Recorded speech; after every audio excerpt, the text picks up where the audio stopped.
Hello and welcome to Welcome Home Radio. The waters in the mortgage industry can be pretty muddy, whether it's investing, leasing, renting, home insurance, or myths and misconceptions. Welcome Home Radio has the answers for you, the consumer. And now, to help you make the right home buying decision for you and your family, here are your hosts. And welcome to Welcome Home Radio, where real estate lending and learning come together. This is your mortgage market update for September 9th. Stocks are rebounding higher today, and mortgage bonds are trading at unchanged levels. That means they're still great. MBA released their application data for last week. This is interesting, showing overall application volume was up 2.9% from the previous week. Purchases were up 3%. As well as refis also increased. Now, this is a strong picture for real estate market, and interest rates were a little unchanged.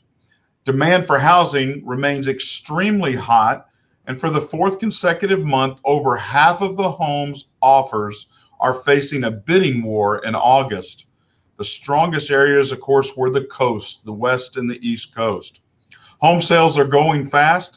68% of the 597,000 homes purchased in July were on the market less than 1 month.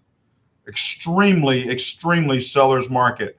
Today's topic, and a great question: why, with a pandemic, is the housing market so hot? And of course, joining me today, we can see him there. Alan, how are you? Great to have you here today. Good, Blair. It's good to be here, buddy. Hey, and I do want to remind people, those that are listening, this is going to be a great conversation. Put your questions in the comments, or you can call in. I believe we'll put that phone number up there just in a second. But today is really an interesting thought process. Why is the housing market so hot?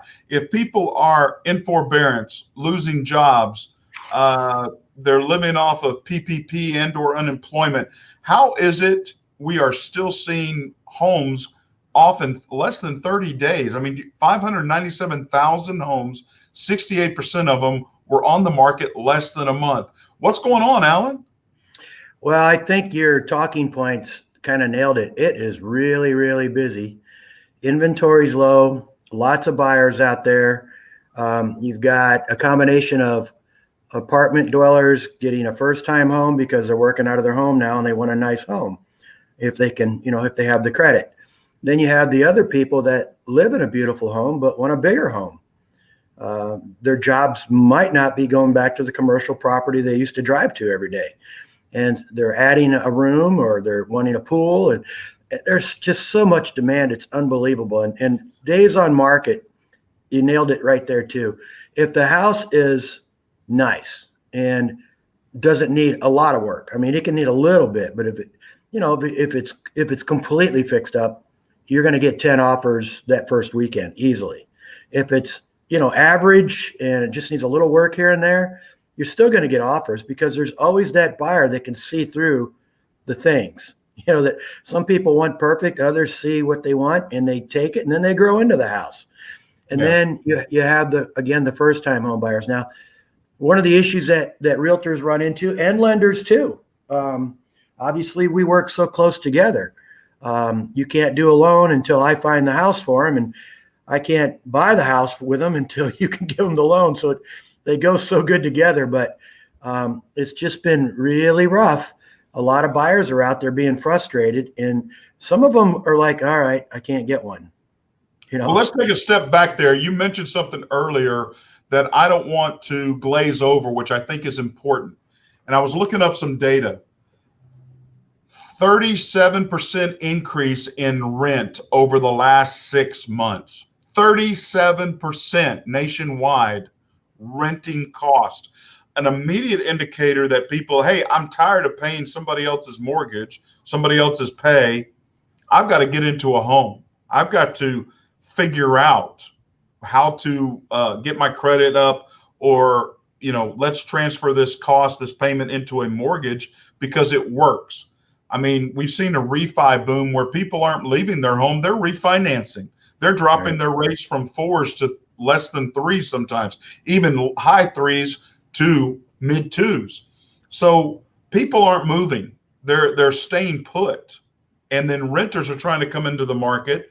People are trying to right size, as you put it. I just see the demand crisis is such a critical piece to this whole thing, why it's hot.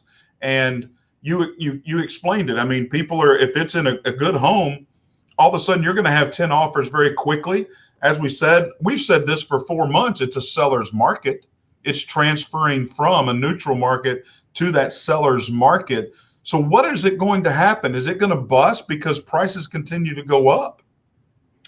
Well, in life, and we're both old enough to know nothing just goes up and up and up.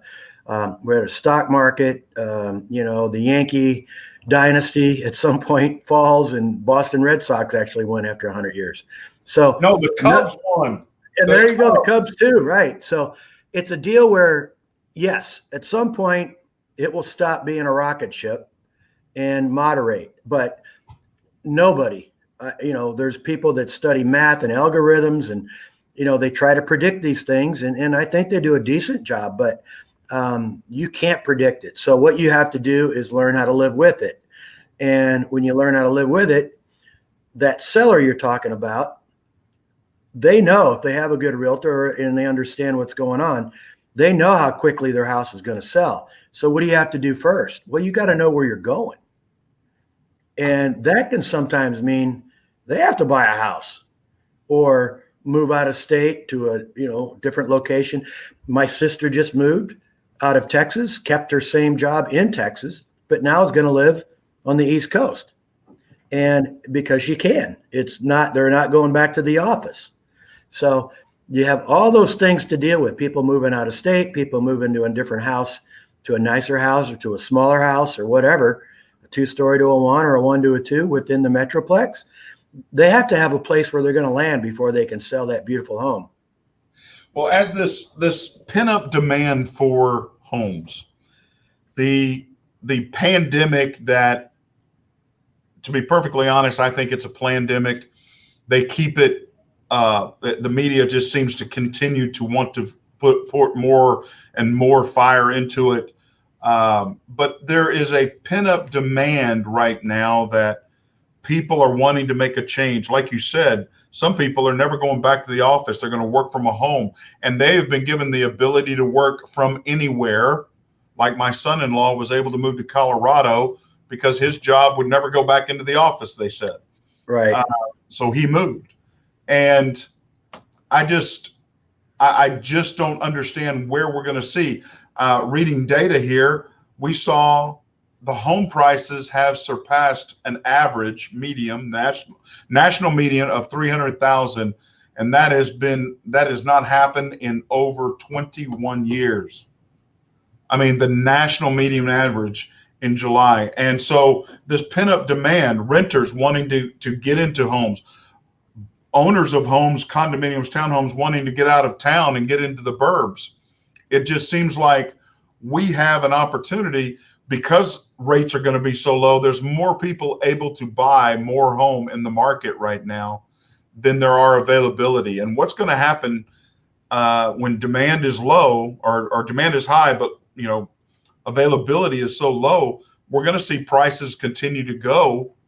How does it adjust itself? Because somebody's going to buy a home that they can't sell it for a year from now for that price. Well, you have different, I don't know how to say it, but people with different income generation, how much money they make or how much they're worth.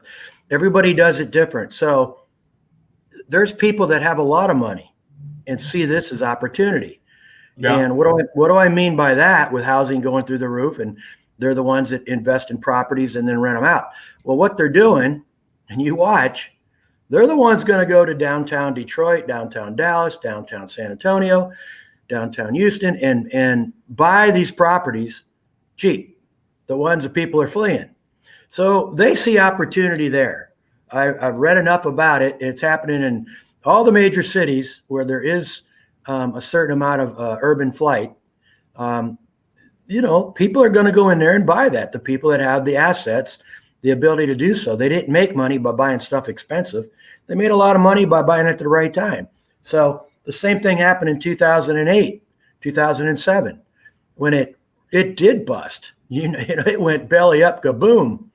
And a lot of opportunity was going on there. So that's one set of folks. The other set, let's go to the extreme other way. The people that are renting that want to get out of it. Well, I hear it all the time. I'm paying $1,750 a month rent. I started paying $1,350 3 years ago, and I have to give 60-day notice now instead of 30. And, so that tells you it's a seller's market when the landlords are feeling all good about themselves and they can demand those kind of prices and terms. Well, you still got the renter. Some of them they can't make a move. They just don't have the credit. They don't have, the cash part you take care of a lot of times. And I can do too through a real estate contract. There's ways we can take care of the cash down payment part, but we can't fix their history. I mean, it can be fixed. It takes time, but it's a very strict program. And we've done a couple shows on that, and we'll do another one. But so there's that. And then you got all these people in the middle, the people that have decent to good to great credit, currently live in a home, are doing what America's been doing forever. Real estate's still the best investment, okay, for the average person. And so, equity's going up every day. And there are a lot of those people that are staying, like you said. Baby boomers are staying, and, still a large part of the population with a lot of money in this country still. So then you got the other folks right behind the baby boomers who are now professional. They're making good money. And now they all of a sudden, hey, I don't have to drive 45 miles round trip. I'm going to work right here. Honey, house isn't big enough. I mean, we got 2 kids, we got a dog, our backyard is small, and we need to upgrade. And well, they justify it because their expenses have gone down. I mean, even car insurance has gone down a little bit, if you can believe it, because they're not driving. Right. And so there's ways that people that have good credit and some cash and, equity figure it out and upgrade. And I'm going through that now with several, and it's a good, I think most realtors like myself have a little bit of everything, the investor, the first time home buyer, the upgrader, the downgrader. So I will say it is all happening. It is all happening. Upgrade, downgrade, it's all happening. And so that is good. And and where I'm leading with this is back to your original question, is there going to be a bust? Oh yeah. I don't know if it's going to be a bust like in 2006 or 7, but it can't just keep doing this. Can't. And here's what controls it, just really quick. You talk to any new construction, and I was out this last weekend on Labor Day. I worked. It's called Labor Day, folks. You work on Labor Day. And No! I did labor. Anyway. You're a bachelor. You're batching it this weekend, so I don't want to hear it. That's true. Woo-hoo. So I love you, honey. That was for you, Mark. So, it's a deal where there's just so much going on, and it can't keep up. Lumber prices are through the roof. Supplies are hard to get for these builders.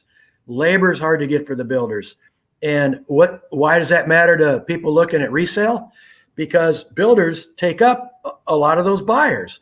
As realtors, that's part of what we do too. And it's a heck of a thing, man. It's really cranking on all cylinders. If you're a buyer, you got to have patience, or you got to have a plan, or you have to be willing to spend a little too much money for that house, knowing that in 5 or 6 years, you're going to be okay. But you might not be in 2 years or 1 year or 3 years. How often do you have a challenge of helping your buyers not overpay for a home? Every week, every week, especially now. There's no deals.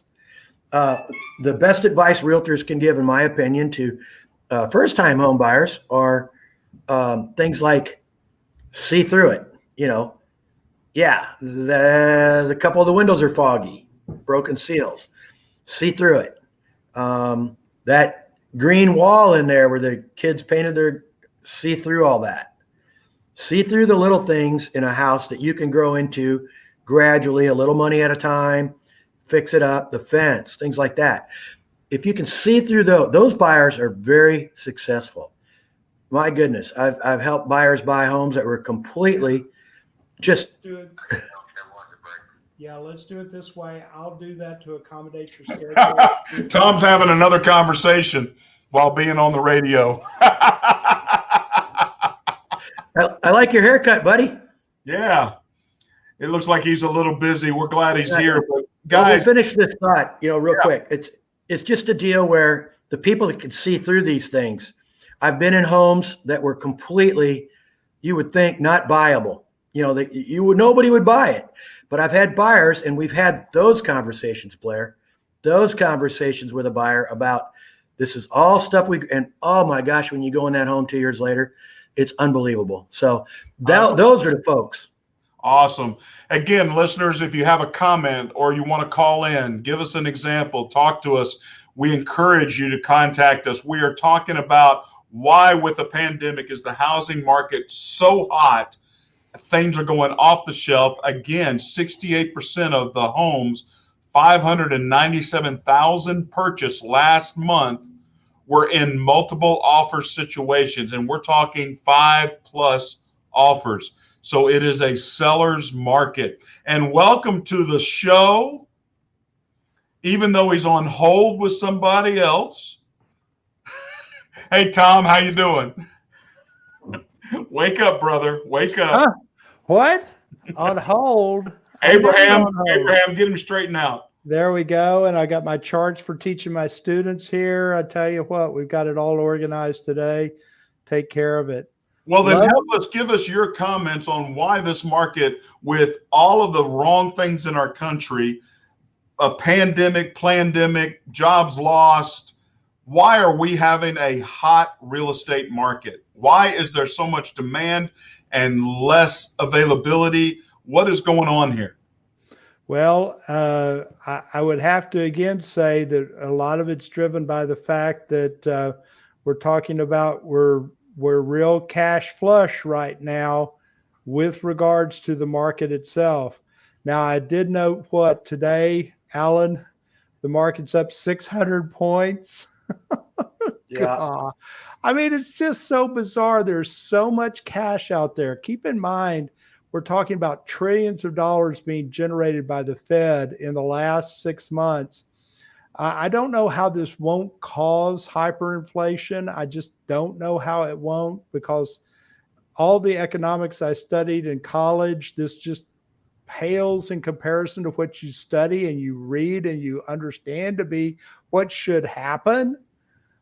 But it's driven by the fact that there's just lots of people on the sideline who have cash, and they see this as an opportunity to buy in, and it inflates those prices, and it keeps pushing them up incredibly high.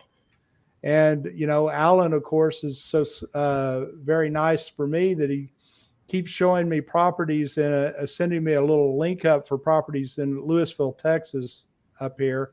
And I get those, and I'm just taken back by the fact that there's no properties in Lewisville for less than $200,000.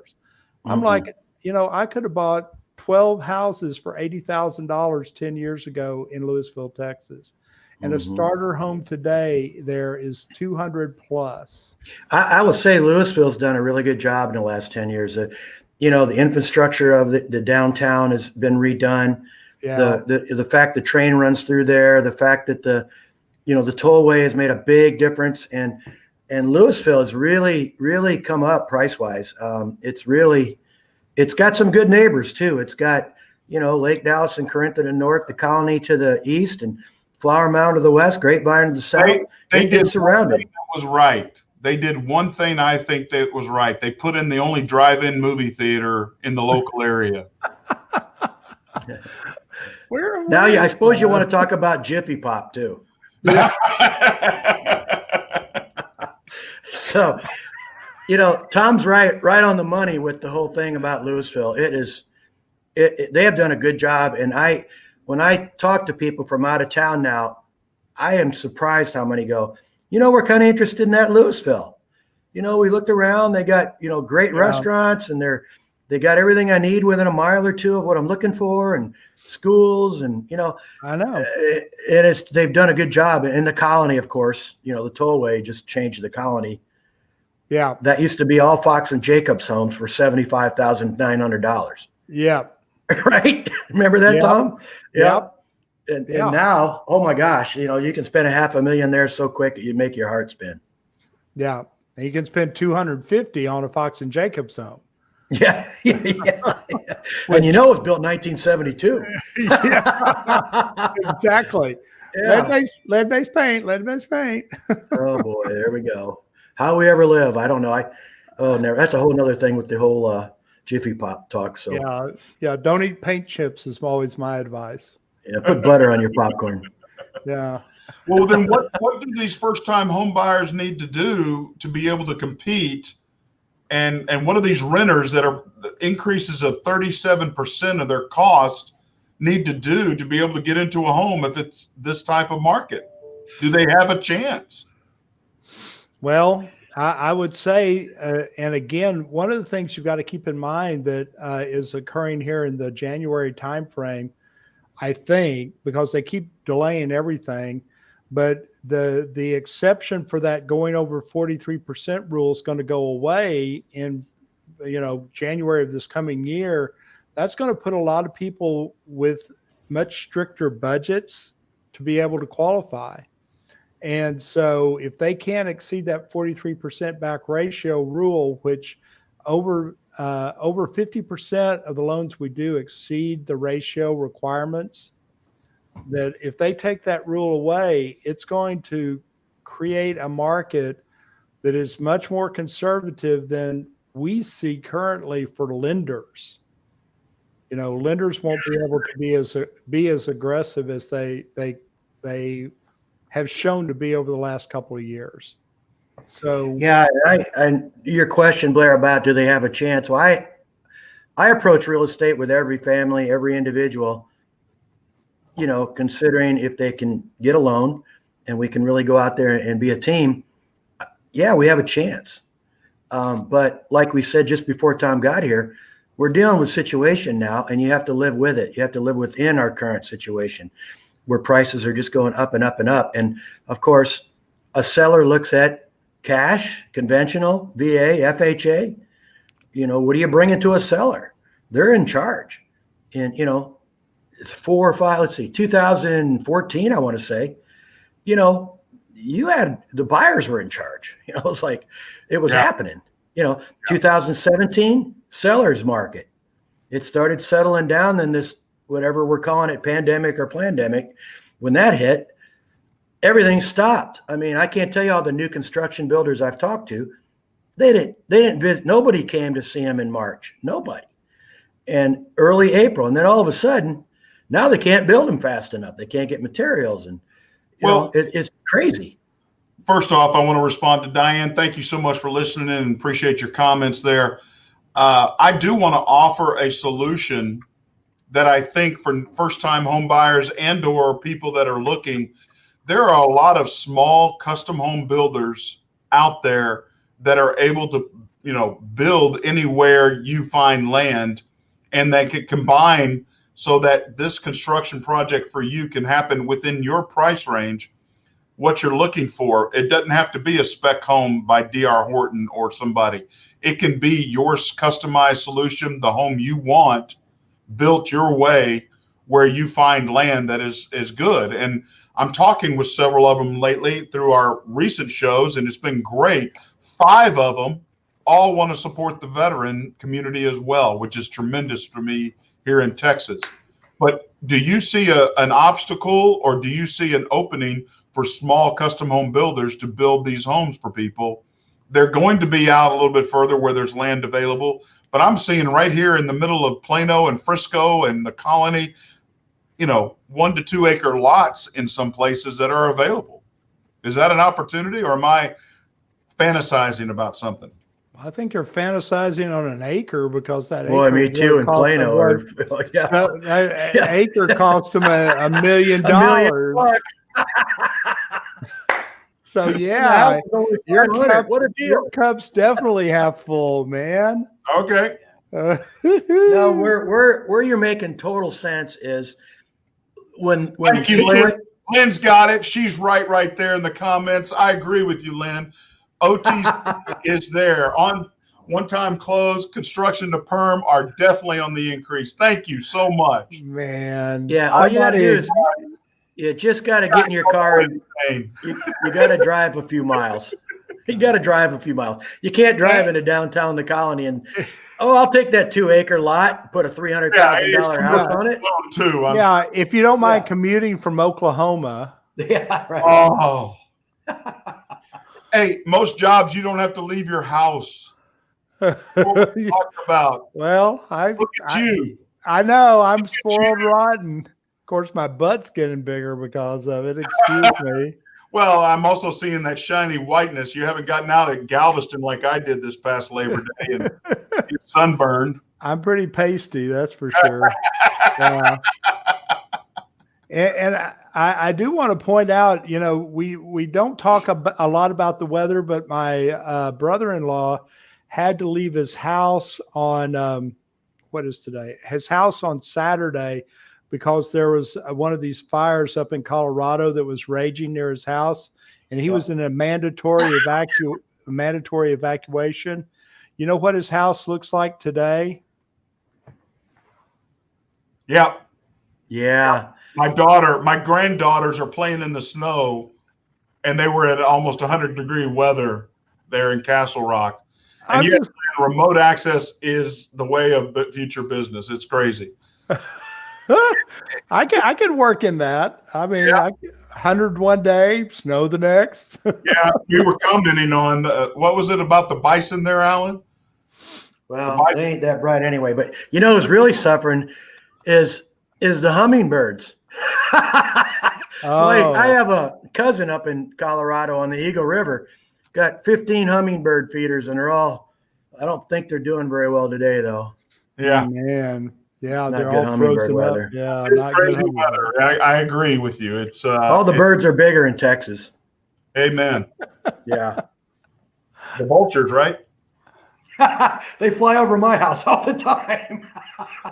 Yeah, what does that mean, Alan? I don't know. I just need some help. Help me. Think about that. His wife has left him alone for a little while. They don't know if he's going to survive or not. He doesn't know. Honey, I shot the kids. He has left the house. Alan, carry on pace. Hey, how much? And I don't want to go so political, but are some things going to impact those people? We kind of talked about it last week with Smoker Broker. What about those people that aren't doing anything? They're making their home better, but they're not moving. They're not selling. They're not buying. What's going to happen at the end of this year, and what are they going to see other than equity growth in their home? And again, you only see that equity growth if you sell. So it's paper money, I guess, or false. But what do we see for this market coming down the road once we get past this election? Is the election going to change something? Well, I've been doing a lot of elections my whole life, and every one has changed something. So yeah, this is going to change something. If there's no crystal ball. Again, we talked earlier about mathematicians and algorithms trying to predict what happens if this happens. If then what? That's computers for you. So yeah, it's going to change. There's going to be something. If it goes, Biden and Harris is one direction, and Trump and Pence is another, and I don't think they're even close on direction. So yeah, it's. I think it's going to change big time, depending on what happens. Tom, my opinion. I totally, absolutely respect that, Alan, with regards to that. I will say traditionally if there are administrative changes, generally speaking, it doesn't affect the housing market because the supply and demand is what affects our market. Yep. Supply and demand and available interest rates. So we plug on through one way or another. I mean, one of the biggest changes ever done in our housing market was with Ronald Reagan when he changed the tax law the first year in office, and he took away the deduction for owning residential property for investors. And that had this huge effect on people that had 10 and 15 homes that were residential investors.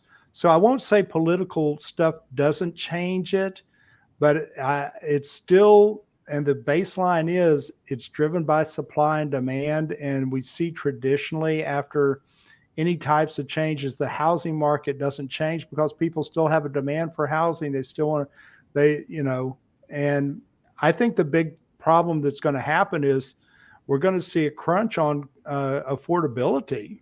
I think somewhere down the line, we're going to run into affordability issues, and those will be corrective of the marketplace itself.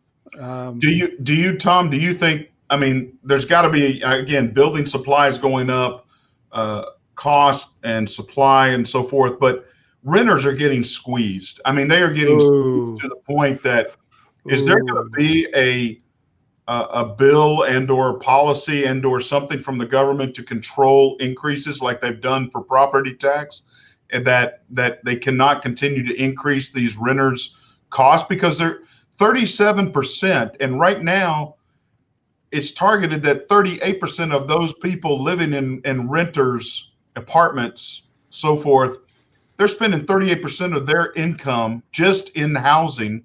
And that's just, that is not workable for those people. They can't sustain that. Yeah. Yeah.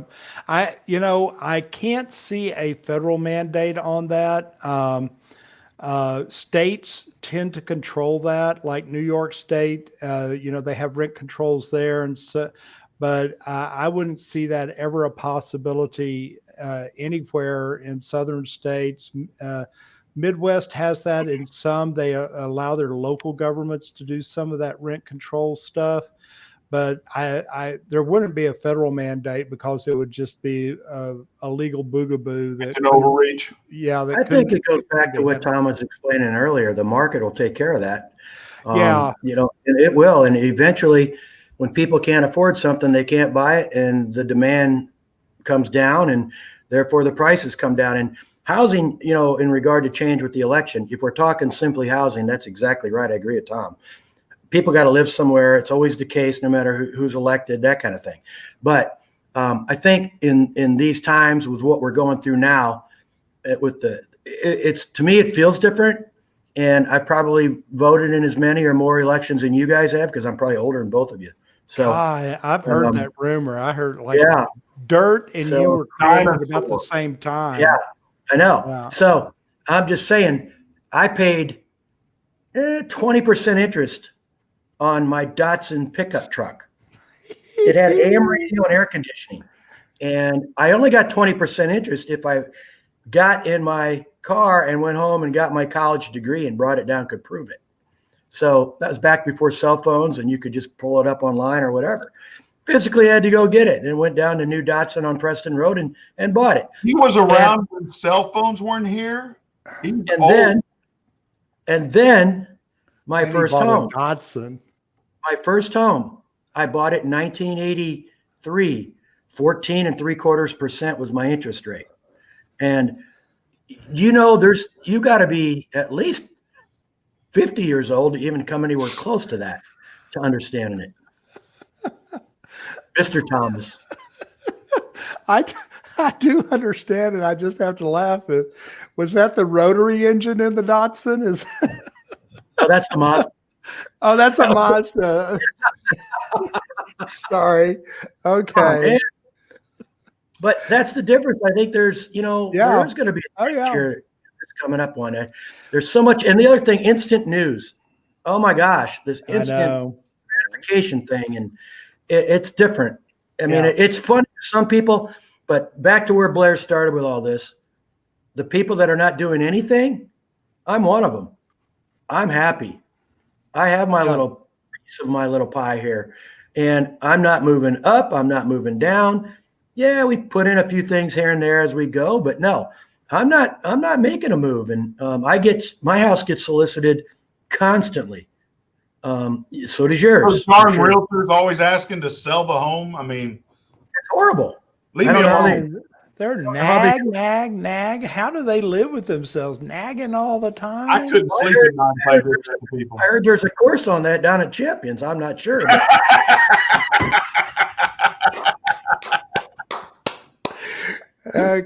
Call it Powerhouse. Yeah, okay. The power Touche. Touche, my white friend. shirt. Well, guys, help our listeners understand if they're a lender, if they're a realtor, if they're even in the market, they're trying to gain knowledge in our show. What would be the takeaway that you would want to share with them in this pandemic time, this challenging time for our country, but yet we have real estate just going berserk? What would you tell to them? Would you tell them to get into the market if they can, and or build to get into the market, or be patient? What would you leave those golden nuggets to them? Cricket, Bueller. I would break it into different individuals. You know, the investor, I think Tom will back me up on this, but the investor, the person that's got assets and has that money out there to spend, is going to go where prices are falling. And right now they're falling in metropolitan areas. So there will be some great deals down there for the savvy investor. And then when things do come back, because like Tom said, it will come back. You know, at some point the suburbs will slow down and the cities will speed up again. Right. And, so I would say if you're the investor, why do investors do a good job? Because they go places people don't go. Right. They buy factories when factories are shutting down and selling properties. Other factories are buying that equipment up and making money. The first time home buyer, it's patience.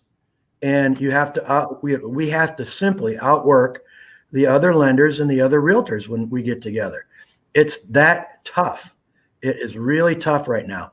And it all matters. The type loan you have, where do you want to live? I mean, it all comes into play now.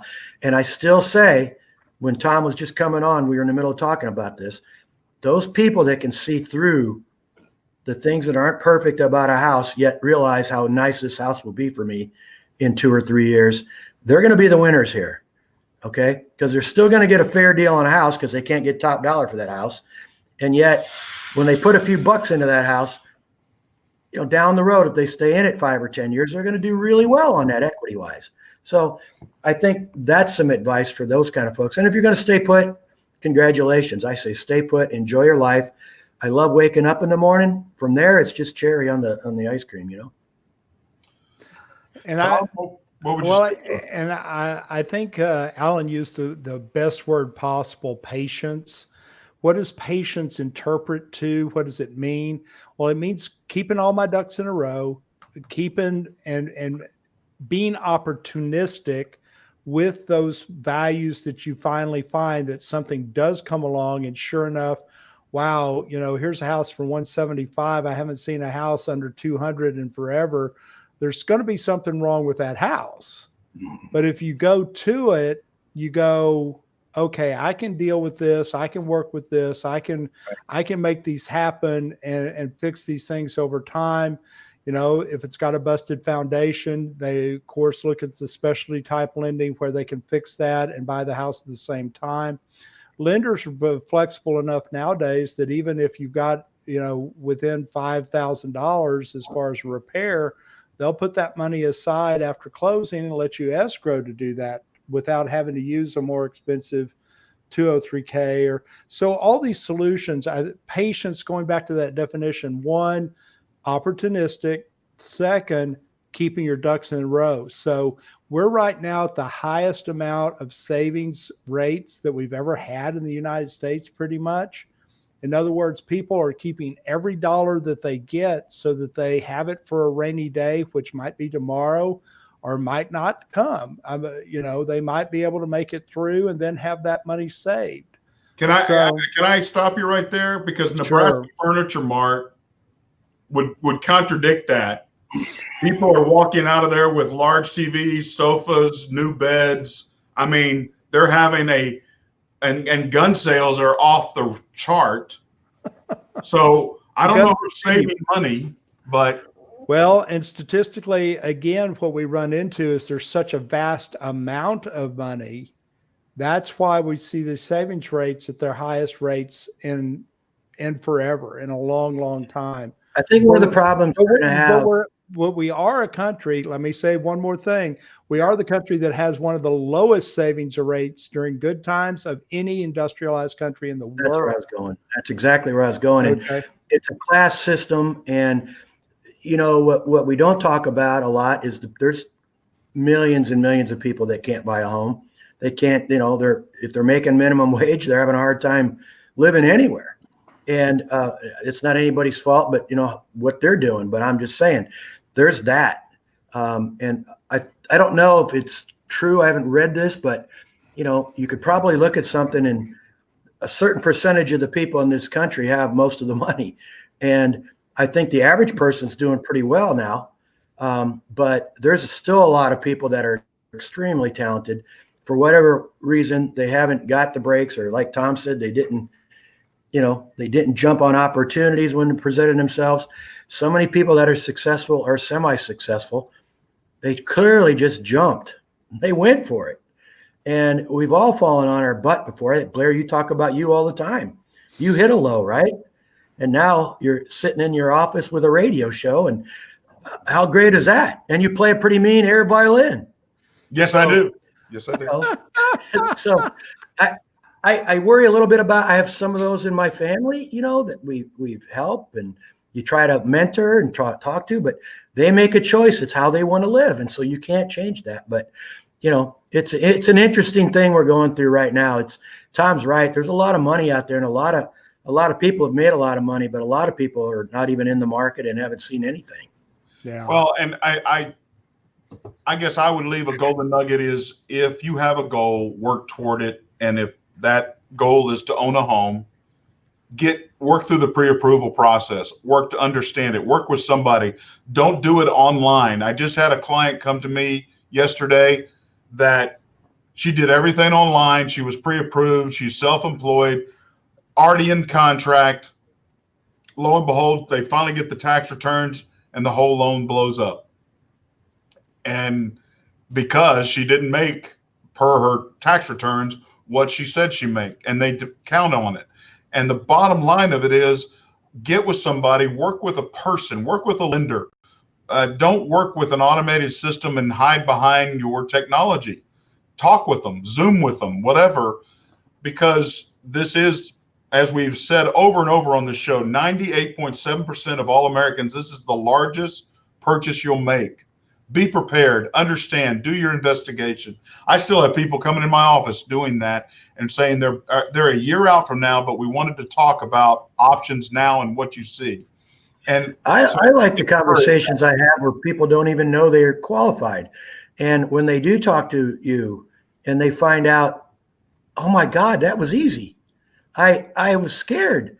I thought I had to have $30,000 cash. yep. And I've got 12. And that's a really good point you made. I mean, go see a lender. If you don't know one, talk to your realtor, call me, whatever. But we'll get you somewhere and give you some good advice and get you on the path to home ownership. Yes, we will. And Tom, something from last week came up about those people like myself and Alan who aren't doing anything.